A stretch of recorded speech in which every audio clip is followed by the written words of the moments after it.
এই রেসিপি হবে পটলের খোসা বাটা। এখানে আমি 4টে ছোটো ছোটো পটল নিয়ে তার ভালো করে ধুয়ে খোসা ছাড়িয়ে নিয়েছি।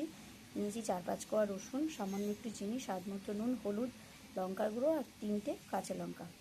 এবার আমি রেসিপিটাকে বানাবো, চলো দেখে নেবে। খোসাগুলোকে আমি প্রথমে সিদ্ধ করে নেব, সেই মধ্যে সামান্য নুন দিয়ে দেবো। সিদ্ধ করে নিয়েছি, এটা শুধু আমি খাবো ওই জন্য অল্পই করেছি। এবার আমি সিদ্ধ করা খোসাটাকে রসুন আর কাঁচা লঙ্কার সাথে বেটে নেব। দেখো বাটা হয়ে গেছে। এর মধ্যে আমি একটু কাঁচা কালো জিরেও দিয়েছি। এবার এটাকে আমি ফ্রাই করব।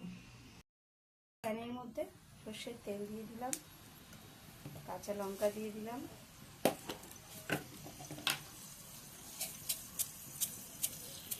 বেশি করে কালো জিরে দিয়ে দিলাম। এগুলো এক এক করে দিয়ে দেবো।